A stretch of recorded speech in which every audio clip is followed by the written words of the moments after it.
with all of the AI and the technology and the everything, we're just expecting humans to remember more, right? We just want better humans.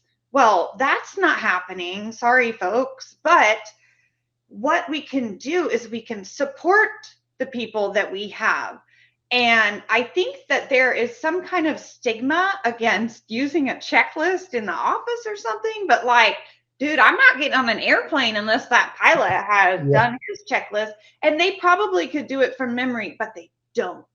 And so the support that we are not giving, because we just expect people to remember what we've trained them and care about it, remember, which again is not standard in the workforce, because we have to give them a reason to care about it. The leadership cares about it because they get the benefits, right? And they're, it's all psychology.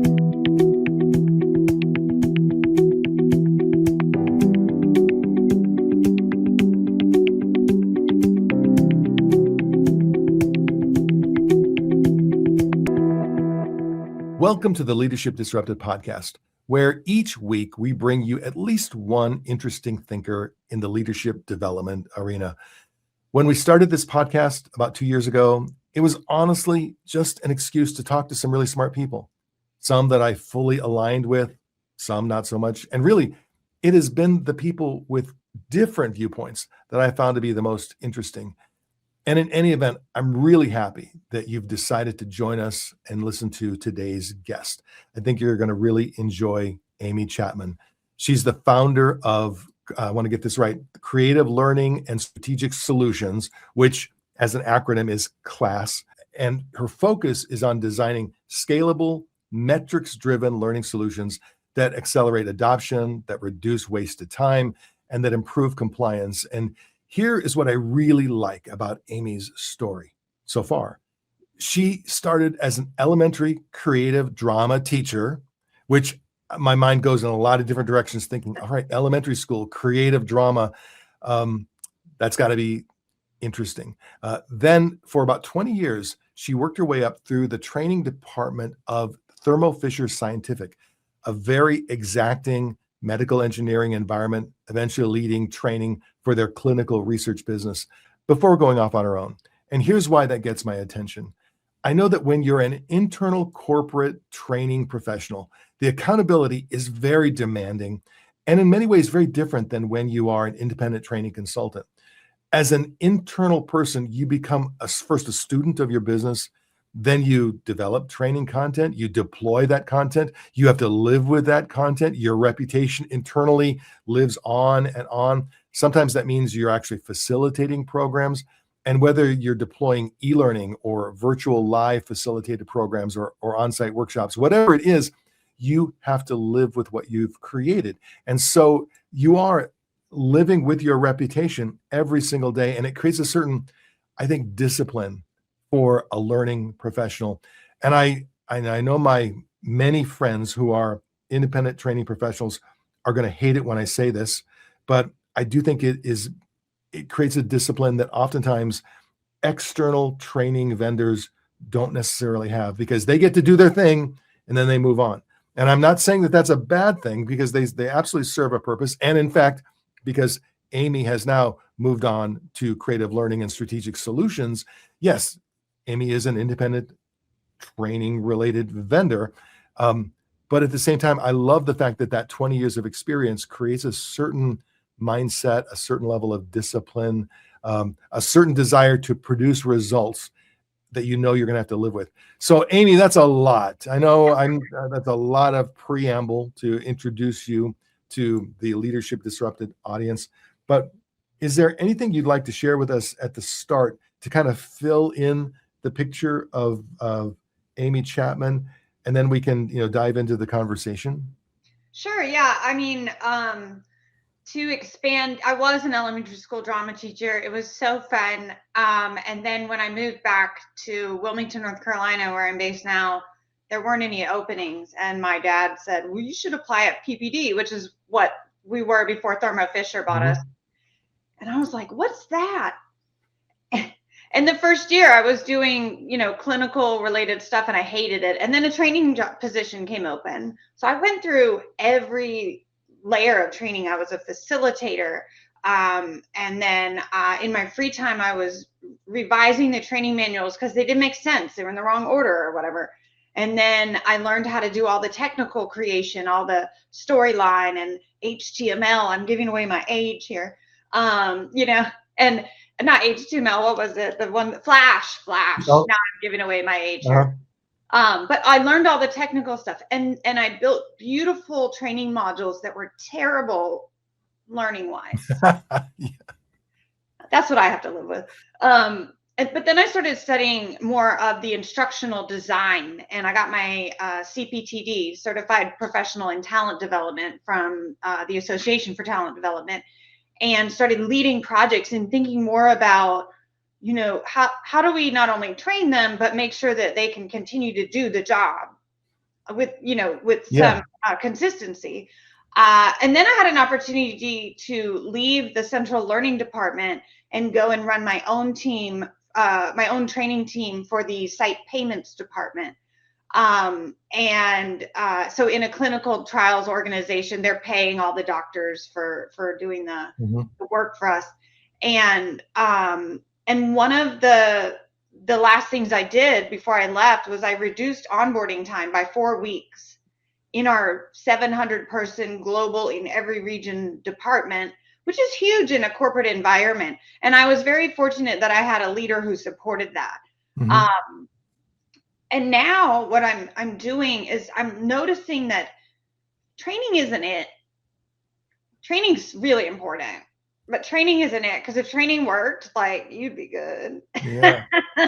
It's such a great comment because, I've spent my entire career in the training industry. I'm a training professional. Yeah. But if we're being honest with ourselves, man, something's broken. Corporate training is not it. It's sometimes the solution, but there's got to be more. So I'm really anxious to hear about your version of more. Here's what I think. I think that the people who are approving the training, asking for the training, whatever, let's call them the executives, the leadership. They think they know what training is. Everybody thinks they know what training is, right? We've all been to school as kids. In a corporate environment, we've all been to college, and we've all had shitty training at work. Here's a slide deck. Good luck. Right? That's not it. And so we think we know what training is, but when you look at the difference between childhood learning and adult learning, and I'm going to get a little boring into brain science here, but it's super relevant. When we're kids, our motivation for learning is different. You want to get the gold star. You want to make your teacher proud. You want to make mom and dad proud. It's also very structured. We go to school every day. We sit down. We learn. We take a test. Graduate. It's very structured. And then it is kind of a one and done. Once you learn about American history, okay, now you know American history. We move on. There's not a lot of application for it. And the motivation is different. And it's kind of inherently interesting when it's all new to you. Oh, I didn't know all of these things. Oh, this is the history of the world. This is how the world works. All of that new stuff is interesting in a way that, hey, we need you to learn to turn on the KRP6 processor and to do it properly in compliance with these safety rules. That's not so fascinating. I'll agree, because I wrote training materials for the pharmaceutical industry for a long time. And you want to talk about boring, really, really boring. And I never made training that I wouldn't want to take. So it's a bright colors, animated characters, because people like that. Just because we're adults and we're corporate doesn't mean we don't want to have fun. However, entertaining is not it either. For adults, you want them to be engaged, but a lot of learning professionals are talking about, we need micro learning. We don't have good attention spans. We need, Netflix episodes or YouTube, do it like TikTok. I don't think that's it either. Okay. Is it nice? Does it, appeal to some people? Sure. But Adults want to learn when something is going to benefit them. Yes. Yes. End of story. Like a long time ago, when my son was little, he broke the back door of my old Honda Accord, right? Okay, fine. I can still reach in and open it. But then my daughter broke the other one. Well, that's annoying. I checked to see how much it would be, and it was, I don't know, it was a lot. And I was like, oh, I'm not doing that. So I went on YouTube. I learned how to take apart my car door, and I went to the junkyard. I found 2 cars that were close enough, took apart those doors, went home, fixed my own car, done. Have I ever fixed another car door? No. But I saved myself a bunch of money, and I learned that because it benefited me. Period. And so when you're at work and you're like, okay, well, you have to take, compliance training and all of that. I mean, I haven't yet found an answer for those. Those are check the box trainings, really. I think we could make them better and shorter and whatever. But when you're giving somebody, time management, what is that? Like, how will this benefit you? If you start adding calendar appointments to set time for doing this, or if you start adding things to your task list, or if you do whatever this new method is, it will save you 20 minutes down here on this task that you do 10 times a week. And that's however many minutes math is not my strong suit. Mm-hmm. And so how does it benefit them? How is it going to make their job easier? That's so important. And I think a great example of where this is really apparent is in all of the AI now. I've talked to a number of people recently about AI, and the AI training is how not to screw up our company, how not to mess up anything with security, those kind of things. But why aren't we teaching people how this will help you? You can use this for this reason to do this part of your job faster. And here's how you do it. And here's how it will make your job faster. Not just use AI, figure it out. Because there's another level to that too, if you don't mind. When we look at people in leadership roles, they are naturally more curious. Okay, like at 80%. Sure. And that makes sense, right? Because they're leading things, they're building and growing, and they get the PowerPoint slide deck and they read it, and anything that they're unclear about, they're going to go and ask. Okay. So your leadership is like that. I think management can fall on either side of the spectrum, but on average, on the workforce, they are not curious. Okay. These people want to come to work, do their work every day, do a good job, go home, repeat. And can I just say something now? Because the way you said it, I think some leaders are going to hear that with a bit of judgment. They're going to say, well, they should be more. They should be connecting the dots. They should be more engaged. I want them to be more engaged.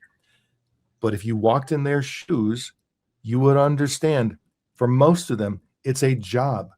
It's a job because you pay them to do the job. It's structured as a job, and you can't expect them to fool themselves that it's something more than what it is. So I love what you're saying, because you're acknowledging that leaders process training differently than the average employee, and neither is right or wrong.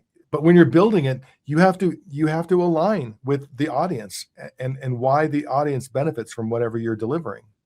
Mm-hmm. Well, the leaders have a much bigger motivation too. They're getting bonuses based on performance. The workforce is not, right? So they have no motivation to go find a better way to do a thing. They're going to do the thing however they were told to do it, and that's it. But what we need to do with the workforce is we need to not only train them how to do the thing, but we need to show them what good looks like. Okay. I had a gentleman call me a little while ago, a couple of months ago, maybe. And he was in Germany. He had just closed down what I imagined to be like a high-end shoe store in Los Angeles. And he was telling me that his employees just didn't care. I'm like, well, why would they? It's your store. It's your dream. But okay, tell me more. He had bought like a touchscreen cash register thing, and this was like 10 years ago. So he was like, I paid $6,000 for it. And these women who were working in his store had their nails done and the screens would break. And I literally was like, did you ever think to give them a stylus? And his face was like, oh. But the other story he told me, which I thought was great, is that the shoe shelves would be a mess at the end of the day. And they just don't care. That's his immediate like response to that. And I said, did you ever show them what good looks like? Right? And specifically, shoe in the lid, shoebox in the lid, left shoe with heel at the bottom, right shoe on the right with heel at the top, tissue paper doing whatever. I don't care, whatever it's supposed to look like, right? And then when they complete that task to that standard of what good looks like, not excellent, not outstanding, let people aspire to that. Good is what we need to keep our business running, right? And so when they see that and they see it looks just like the picture, just like the whatever, they get a little dopamine hit in their brain, right? And they feel good about it. And then they do the next one. And then they come back the next day because they're excited to go feel good about some more shoe boxes. Like it's really that simple with the brain chemistry. But we have to show people what good looks like so that they can come in and do that every day and keep the mechanism going. And in order to show people what good looks like, the leader needs to know specifically what good looks like. And then ideally, the leader needs to be able to do what good looks like. And I think sometimes there's a gap there where leaders don't necessarily have a clear vision of what am I asking people to do. Somewhat related, I had an interesting experience a couple of years ago. I went through a training program. I was a participant in a training program on giving and receiving feedback. It was mandated by the employer organization, going through the program. And honestly, when I got the notice that I was going to be having to go through this program, it was a little bit of a letdown. Like, really? Seriously? At this point in my career? Okay, all right. So I go, and I could tell when I walked into the room, at least 2/3 of the others were feeling the same way. Like, okay, we'll do this. We'll check the box. That's fine. And this person delivering the program, the first hour or so was okay, not great, but it was okay, nothing unexpected. And then suddenly the program came to life because the person said, let's talk about how we would apply this in our personal lives. Let's talk about how we can help you make your relationship with your children better. Let's talk about how we can help you make your relationship with your significant other better by applying these exact same principles. And we spent 2 hours going through this, and it was hard because, when it comes to creating kind of an open environment where people are willing to give you feedback, willing to share with you what they really think. If you have teenagers, they just shut down. They don't tell you what they really think anymore. So how do you draw that out from them? And then when they start to tell you what they really think, and you don't really like the answer, how do you react so that you don't shut them down? All of that is so relevant in the workplace, but it was our personal lives that brought it to life. And suddenly the time just flew. And most of us were connecting the dots to our personal lives. And yes, the next day, we would absolutely be able to apply it to our work lives as appropriate. But I thought it was a great example of helping me see the value in what you're sharing for me, the value for me.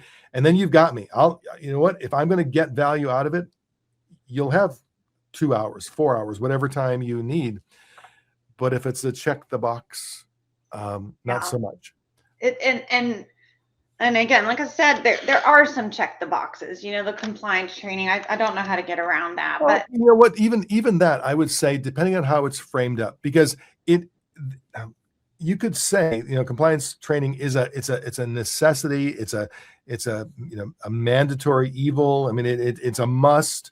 And in fact, most compliance training is designed to prevent the rare negative thing from happening. So what we would rather do is not suddenly after somebody gets cut or after somebody has an accident, rather than rush in to say, okay, let's do some after action debriefing and we'll do some training. our goal is to do some training in advance so that somebody doesn't get cut, somebody doesn't have an accident, somebody doesn't in some way, have something bad happen to them. I think there's a way to acknowledge the challenge with compliance training and at the same time set it up so that you do get people's attention for that 45 minutes or 2 hours, whatever amount of time it is. I've seen it done. And so, but I think you have to be very intentional. You have to recognize going in, if I don't earn the attention, if I don't create the value, I'm going to get a bunch of, glazed over eyes with people who are just mentally checking the box. Absolutely. Well, I wonder, when you're in the same organization for a long time, you start to memorize the test. Like, they come every year, you're like, oh, I know this story. And I've really liked some of them, because I hate taking training, right? I think most learning, professionals don't like taking training, but I really liked some of them, and I knew that I would never take a bribe, but it was okay to give money to somebody if I was in physical danger. Hey, that's good to know, right? But let's talk about SOPs. That's another kind of check the box training, and I think it's trash. I think the way we train on SOPs is trash, and I don't like it. So I don't know if this is typical of everybody, but I kind of feel like it is. So every, whatever review period, you got to go read the SOP. Sometimes it's read and agree, whatever. I didn't read that. Agree. Okay, it's done. Or you read it, and then there's a quiz, and the questions on the quiz are essentially, what does it say on line 3 on page 10? It's absolutely useless, but we can tell our clients and our, regulators that everybody has been trained. Well, I'm sorry, that's ineffective and dumb. I think the way that SOPs should be trained is that it's situational, right? We give somebody a situation. We say, is this covered in an SOP? Yes or no? That's really kind of it right there. Do we have an SOP that covers sexual harassment? Obviously. Do we have an SOP that covers whatever? No. You need to know whether there is one or not. And then the other test is, can you demonstrate for me, show me that you know where to go to find that current SOP, and that you know how to get to the first step and follow it according to your role in the SOP. That, to me, is far more important than some completion rates in your LMS or 80% passing quiz scores. But you know what's going to happen if you do it that way? What's going to happen is you'll have 12 or 17 or 22% of your respondents not get it right. And then you'll have to go back and retrain them or train them again. And what many organizations want is they just want the yes. They just want this. They want to go from training to 99.5% pass rate just to get it done. Whereas yes, right. It's not effective. You want to know who doesn't understand. You want to ask questions where the person who doesn't quite get it reveals themselves. And so there's a purpose for the retraining, but I think we're operating out of a sense of ease and efficiency when it comes to that kind of training, which ultimately then results in ignoring the people who don't really know what it is that they need to do in terms of how to apply those SOPs or whatever. Yeah, this is not going to be a popular statement, but I think the training metrics are vanity metrics. I don't care if you like the class. I do, but I don't. I don't care if you would recommend it to your friend. First of all, nobody's recommending corporate training classes to their cube neighbor. That's silly. I just don't care. The past test quiz passing rates, that's only a measure of what you know in that moment. I don't care. I really don't. What I want to know is, can it be applied on the job consistently, correctly, within the standard, margin of error? That's running your business. Okay. And what I see happening is that we train people on how to do a thing, but when we don't show them what good looks like, then that standard margin of error goes like this. Yes.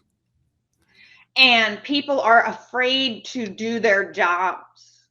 They are afraid to do the standard day-to-day things because now it's going to get escalated, or they're going to get in trouble, or they're going to get called out. But like, there's a standard middle ground that has a range. And really, if you're not being very clear with people about what is their range of acceptability, and that applies to, I mean, anything, right?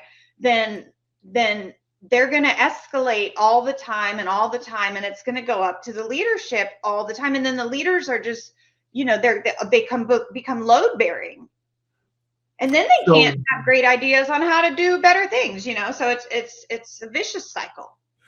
So it strikes me, Amy, that one could make the erroneous assumption that your business is a training business, particularly, the whole title, Creative Learning and Strategic Solutions, acronym for CLASS. So CLASS has started, so that feeds into that it's a training business. But in reality, you're not a training business. Nope. You're like, how would you characterize the work that you're doing for clients? Well, I don't remember if I've said this already, but I help organizations remove structural friction so that performance doesn't depend on leaders stepping in all the time. So, training is important. We have to have a basic level of knowledge across the company, that we're all on the same page, that we've got the company themes, whatever. But like, performance is it. I had a guy tell me a story a while back that a bid defense, enough people will know what that is. And that one of the guys at the bid defense did a poor job, right? There happened to be a BD exec there that day. He freaked out and then did retraining for all of BD because he thought that everybody was just doing about. Well, that looks like, for the leader, that he's taking action, solving a problem, but really they're wasting time and money and resources and blah, blah, blah, blah, and then also not solving the problem. Okay, because let's talk to the one guy. Maybe you had a bad day and we can all relax, right? Or let's talk to the one guy and see, well, why did you do this way? Where did you learn that? Let's do what I do really is root cause analysis every day. I mean, it's like, okay, well, you think your employees don't care. Why do you think they don't care? Because they're doing X, Y, and Z. Oh, why are they doing X, Y, and Z? Oh, because we made it really hard for them to do it this way. Or, oh, well, let's take that out and not make it hard for them. And then you have people who can do their job easily every day, and it's not stressful. They want to come back and do more. And the other thing, I've lost my train of thought. I lost it for a second, so we'll come back. It's okay, and because employees inherently do want to do a good job. I don't know anybody who consciously says, I want to go in every day and make, like that guy. That guy doesn't want to do a bad presentation. He wants to do a good job. And I've seen so many circumstances where a leader or someone else will recognize we have an issue with an individual. And instead of stepping right into that natural tension to say, hey, Joe, let me take you aside and let me clearly describe where I think things are off course, and let's see what we can do with you. Instead, the way we avoid that natural tension is we say, the team needs a training program. The group needs a training program. And I've actually seen circumstances where the guy who really needs it goes through the training like everybody else, but he's persuaded that he doesn't really need it. Like he thinks he's fine because no one has said you're not fine. Nobody told him, right? Right. And so we're hoping that through this training experience, he will connect the dots and he will go, oh, I get it now. It's me. No, if he could get it, he would have already gotten it. So he needs that direct feedback. Right. So it is amazing how we kind of make ourselves crazy in the world of work. Even leaders all want to do a good job. I mean, honestly, I in one of the programs that I facilitate with senior leaders, we talk about making choices in terms of your hiring of people. And I asked them to raise their hand, anyone in the room who's ever made a bad hire. And of course, everyone has made a bad hire. Sure. And we discussed the reasons for that, their blind spots, what they were missing, whatever. And then I asked, how many of you in the room have one of your bad hires still on board? Because they're not so bad that you want to pull the trigger and send them on their way. They're kind of middling, and yet you found ways to work around them and to compensate for the ways that they aren't what you thought they were going to be. There's a moment, there's an uncomfortable moment, and hands start to raise, and not everybody, but 2/3 of the attendees have someone or have had someone like that.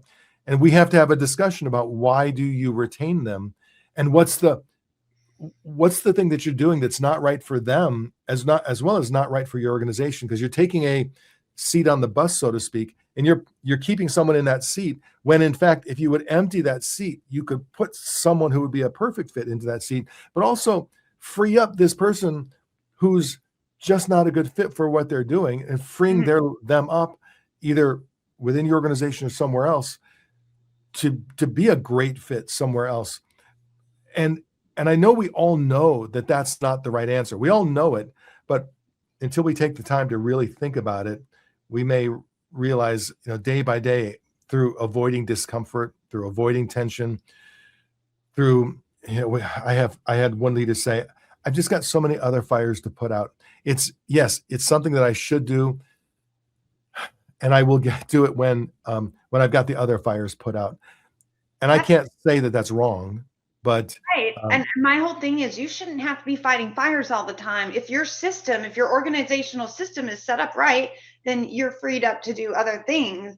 Along the same line of keeping a mediocre employee, I talked to an executive VP level leader the other day, and they were saying that, and they're responsible for a huge amount of stuff, and they have about 30 directors under them who are excellent. But the panic is that when someone leaves, or 2 or 3 people leave, then the team is going to be broken, because this person's perspective is that these people can do this job. But why? Why can't we build the system around it so that anybody with the right qualifications can come in and find a way to do this job well? It doesn't depend on finding the perfect human. I had another guy tell me a few weeks ago, with all of the AI and the technology and the everything, we're just expecting humans to remember more, right? We just want better humans. Well, that's not happening. Sorry, folks. But what we can do is we can support the people that we have. And I think that there is some kind of stigma against using a checklist in the office or something, but dude, I'm not getting on an airplane unless that pilot has done his checklist. And they probably could do it from memory, but they don't. I just read a story today about a pilot who stopped boarding on his plane and walked off because he didn't feel right about it. So we need those checklists. When you go to the burger shop and the guy's making your burgers, and he knows how to make your burgers, he made 1,000 burgers, and because he was trained on it and he's done it a million times, but there's still a diagram in front of him on every step of how the burger goes together. Does that person need to look at it every day? Probably not. But what about when the fry vat catches on fire and everybody's freaking out? And, oh my God, where was I? Still going to have a quality burger walk out that door. Okay. It is that simple. People cannot remember everything. I still use checklists when I do, training questioning on, doing a instructional design deep dive. I don't remember all of it. And so the support that we are not giving, because we just expect people to remember what we've trained them and care about it, remember, which again is not standard in the workforce, because we have to give them a reason to care about it. The leadership cares about it because they get the benefits, right? And they're, it's all psychology. and we want the workers to feel safe at work. And that is not a sexual harassment training. Yes, we need those, but it is, I feel safe to do my job and make the daily decisions that I'm supposed to make within, and if they fall within this range, then I'm good. If And I I make feel a bad, safe. no, And go I feel ahead. safe when something's getting in the way of me doing my job. I feel safe going to whoever is in charge of whatever that thing is. It may be my direct report supervisor. It may be someone in a different department, but I Mhm. feel safe going to that person and saying, here's what's getting in the way of me doing my job. Let's talk our way through it and make something better happen. I have a friend who owns, I think it's about 20 different Taco John's fast food franchises. Mhm. And he does a phenomenal job because, of course, they have a system, but he does a phenomenal job of creating engagement with his employees. And the engagement is not about learning all the compliance processes, although you have to learn a lot Sure, of yeah, that's compliance important. processes. But the way he frames it all up is he says, I want you to be proud to send your family to our restaurant. I want you to be proud. And when you have a day off and you're thinking about where can I go get a nice lunch that I can count on, I want you to think of us. I don't want you to be thinking, don't go there because I know what they do with their sour cream, or don't go there because I know what that deep fryer actually. I want you to think of us as a place where you would want to eat, where your family and friends would want to eat, where your community would want to eat. And then he backs that up with some other community support initiatives. But think about Taco John's. It's a place where basically you go to eat to get the cheapest possible tortillas and refried beans and meat and cheese and whatever. But he's managing to create engagement because he frames it up in a way that they will care about it, that matters to them, not okay, I need you to learn the standard operating procedure for the deep fryer or the standard operating procedure for whatever, or okay, the meat and cheese burrito gets one scoop of sour cream or whatever it Right. gets. Um, No, I love that. And I think that only becomes exponentially harder the bigger the organization is. You yes, know, I will say when I was at PPD, they did a great job of that because we saved lives. And it's really easy to get lost in that is not what I'm doing on a day to day. I'm typing or I'm whatever, but like we are saving lives. And they would share those stories with us. And it always was frustrating when people outside the industry would say, they're just in it for the money. I'm like, no, I actually care that I had a part in saving someone's life. So and whatever. and and it's a very people don't recognize how complicated the process is for creating both systems and Mhm. products that will save people's lives. How easy it can go wrong. I mean, you have to have a very exacting approach to ensure that you don't harm people in the Right. process of trying to help Mhm. people. Um, and so helping your employees understand this is why we have this exacting approach, because we not only want to help people but we don't want to hurt people. Mhm. um, and I think that oftentimes leaders, because they're overwhelmed, they're busy, there's a lot going on, they don't pause to think, why does this matter to them? Mhm. And it's got to be more than just, well, that's their job is to do that thing, so Right. of course it has to matter for them. Well, There's even got to be even a bigger yeah, why.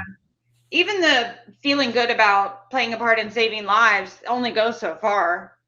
Even being make the I think the one about you want your family to you want to be proud to bring your family here. That's a little more operational, and Yeah. you can see that, but it becomes so much harder.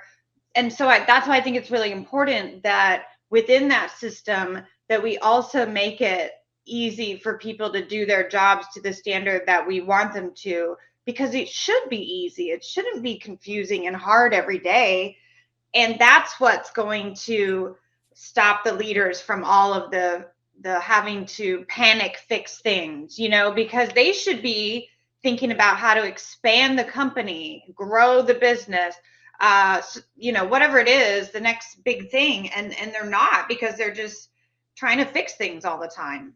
Now that you say it that way, I was in a meeting where this senior leader said, I'm getting some feedback that we're too hard to work with. We're too complex as a department. And he didn't announce this in advance. So in the middle of this meeting, he wanted to take 15 minutes and have the group brainstorm some ways to make us easier, simpler to work with.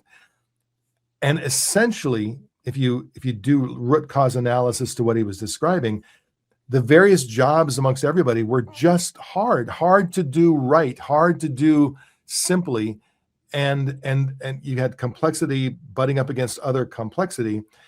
And after 15 minutes, every idea that anybody shared, there were multiple reasons why that idea wouldn't work because of other complexities. And instead of pausing to say, wow, this is another symptom of the same problem, we need to invest more time in this. Because the way you say it, Amy, it should not be hard for people to do an excellent job. The system should be built so that excellence is the natural result of the systems, the processes, the culture, the quality of the equipment, whatever you need to do a really good job should be relatively easy and not hard to figure out. But that's not the case. And so what happened in that specific scenario, after 15 minutes, we really weren't getting anywhere. So then he says abruptly, all right, going forward, before we introduce any new processes, I want to identify 2 processes that are going to go away. That was it. That was his. That was the answer. It was, yeah, absolutely arbitrary. And then he says to somebody, go write that on the whiteboard. So because somebody dutifully. Action. It shows that I think he does care about not wanting to be hard to work with, but he doesn't know how to see that. And I'll say, from being a creative drama teacher to being in this industry, I don't know what it is. I often describe myself as the guy from Always Sunny in Philadelphia on the board with the string. Yeah. That is just how my brain works. I love to figure out a puzzle, and that's all that is. And even while I was listening to your story, I'm like, well, he doesn't have enough information to even make a thing. And so it's like, I think that maybe is it because leaders are used to just thinking on such a high level to get the big picture done that they can't dig down and see what's really happening? I don't know, but that's what I want to help them do, because I can see through it all. But I'm also not biased to it. So what I suspect is that the world in the last decade, let's say post-pandemic, although I think a lot of this was beginning to happen pre-pandemic as well. So much has changed so quickly. The workplace culture has changed. The workplace worker has changed. Processes have changed. Systems, software, so many things have changed so quickly and become more complicated. I think it's overwhelmed leaders. And so then we quickly kind of flip back to the old playbook because I'm overwhelmed. I'm cognitively overloaded. Emails coming at me, email, Teams message, chats, chatter, this software, this deliverable, this. At a certain point, you just go into cognitive overwhelm, and then you look for the simplified solution. I'd rather hear a simple solution that I understand, whether it actually does anything or not, as opposed to the more complicated solution that makes me think. I think the world of AI is driving some of this as well, because AI can be so powerful. Yeah. I was just reviewing a spreadsheet from one of my direct reports earlier today, and he submitted to me, it was for an RFP, and he submitted to me a spreadsheet that was going to go to the client organization or the potential client organization, and it was so well done. It was so, I mean, every cell was filled out, every question was answered, incredibly thorough. And as I read through it, though, it felt very AI. It felt too perfect. And so I reached out to him and I said, hey, no judgment. Can I ask, how much did you use AI to fill this out? And he said, well, it's a big spreadsheet. There are lots of questions.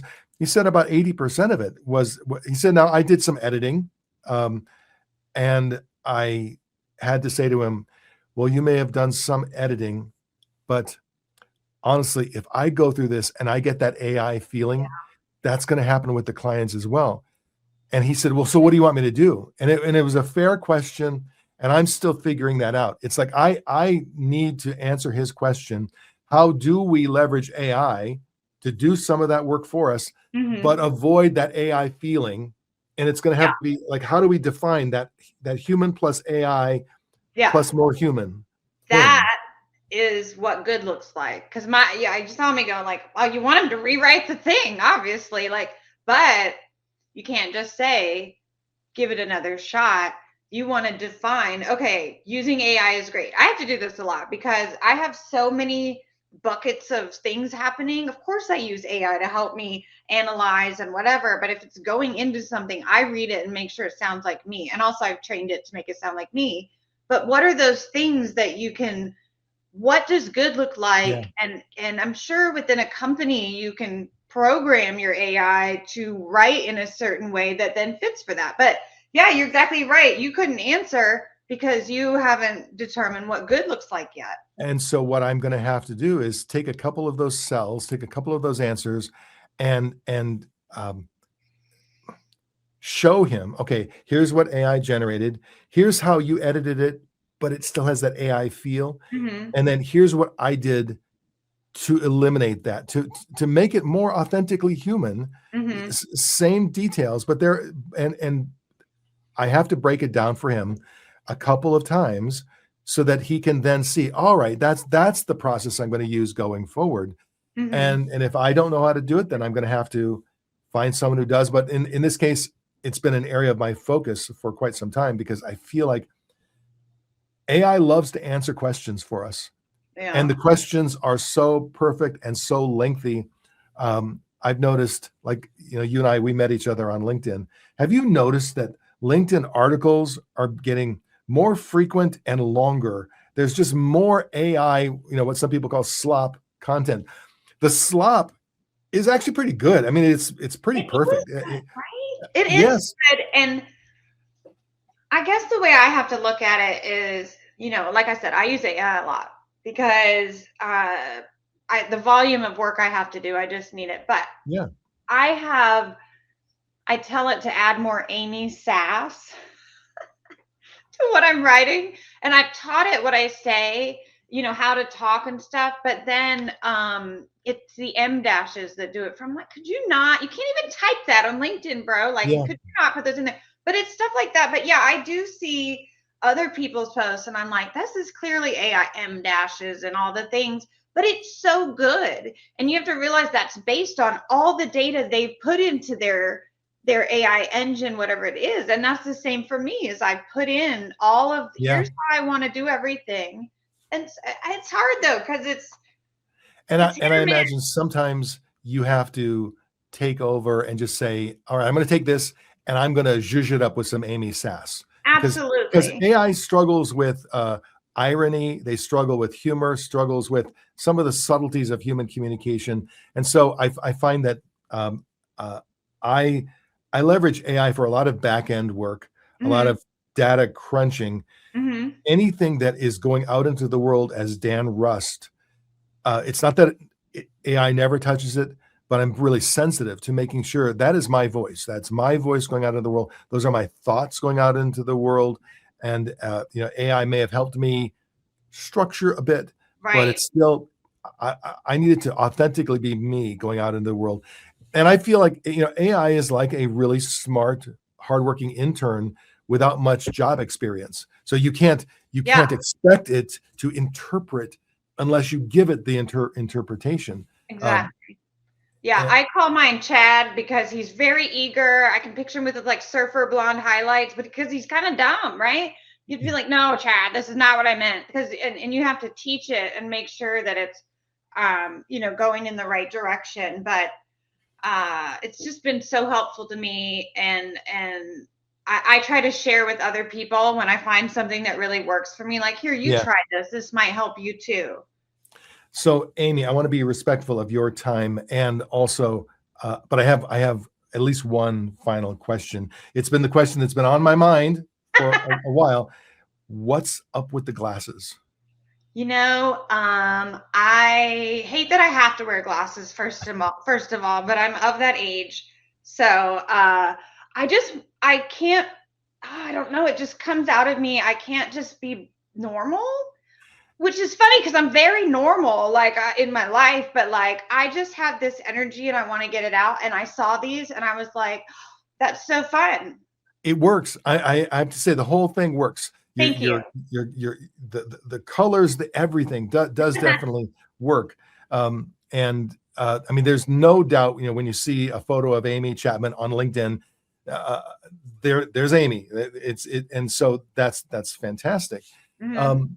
And it requires, I think we all want to have a certain brand. We all want to Mhm. have a certain presence.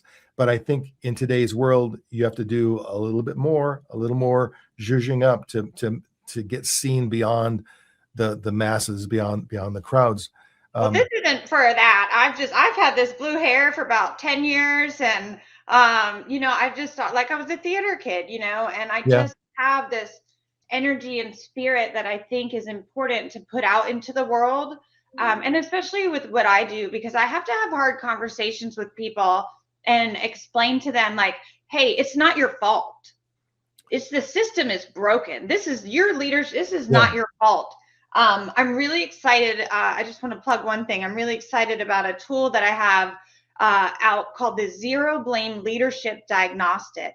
And what it is it's an assessment for you to take, and it gives me an idea of what you as a single leader, the rest of your leadership, and your management level folks really are aligned on or not.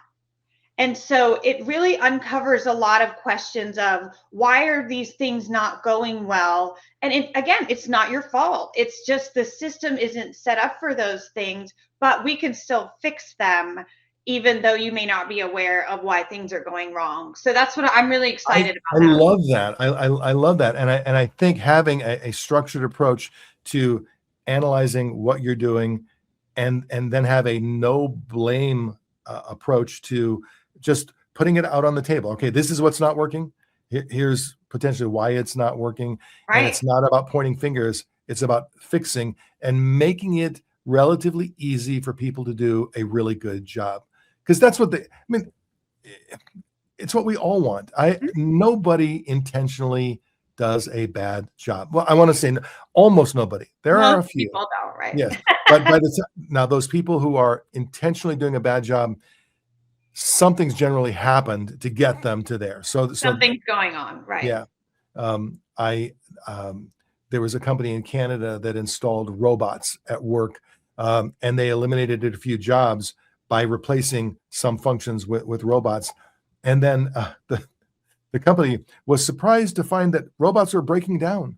One robot got pushed into the corporate pool in the atrium area, got bumped into the pool. Well, there was a reason why employees were up in arms over these robots. It's because you installed a couple of robots and you let 18 employees go, and people made the connection. So Mhm. again, they were doing what they were doing for very understandable reasons.